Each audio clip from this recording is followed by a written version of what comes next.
ভাই আল্লাহ যা যা চায় আমার মতো কাইকোপাধ্যায়ের আল্লাহ মন্ত্রী বানাইছে, যাবজ্জীবন কারাদণ্ড ছিল, কিভাবে কুদরতিভাবে মুক্ত করে নিয়ে দেশে নিয়ে এসে ইলেকশন করাইছে, পরে আল্লাহ কি করছে, মন্ত্রীও বানাইছে। আপনাদের কাছে একটা অনুরোধ করব, আপনারা এই সরকারের জন্য খাস করে দোয়া করবেন। রাজি আছেন তো? হাত তোলেন তো, হাত তোলেন কারা কারা রাজি আছেন।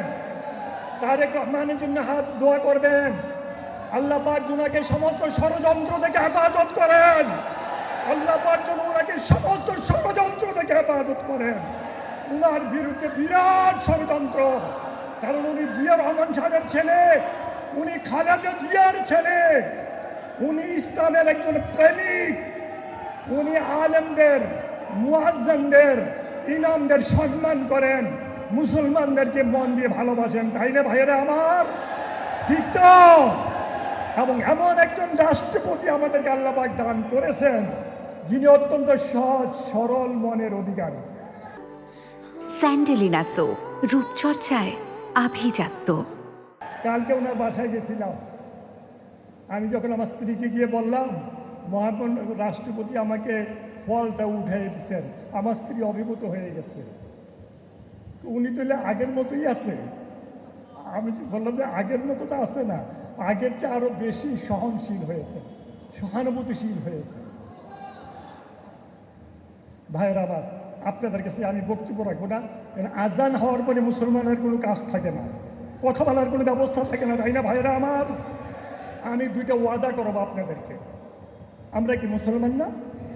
আমরা রাসূল সাল্লাল্লাহু আলাইহি ওয়াসাল্লামের উম্মত না? হুজুর সাল্লাল্লাহু আলাইহি ওয়াসাল্লামের কথা অনুযায়ী আমাদেরকে চলতে হবে তো। আমরা ওয়াদা করি আল্লাহর হুকুমের বাইরে কোনো কাজ করবো না, রাজি আছি? আল্লাহ রাসূল সাল্লাল্লাহু আলাইহি ওয়াসাল্লাম বলেছেন সংখ্যালঘুদের জান মাল ইজ্জত তোমাদের আমানা, বলে নাই? বলছে। তাহলে আমাদের মধ্যে যারা অন্য ধর্ম অবলম্বী আছে, সংখ্যালঘু ভাই আছে, তাদেরকে নিরাপদ থাকতে হবে, তাদেরকে শান্তিতে থাকতে হবে, তাদেরকে মাথা উঁচু করে থাকতে হবে। রাজি আছি আমরা? আমরা যদি এটাকে প্রতিষ্ঠিত করতে পারি, তাহলে আমরা রাজনীতিকভাবে অনেক উপরে উঠতে পারবো। ভাইয়ের আবার আজাদ হয়ে গেছে, আমরা অনেক কিছু বলার ছিল, আল্লাহ শুকরিয়া আদায় করার ক্ষমতা নাই। আমি যদি আমার আল্লাহর রাস্তায় কোরবানি করে কুচি কুচি করে গাইতে বিলাই দিয়ে আমার আল্লাহ শুকরিয়া আদায় হবে না।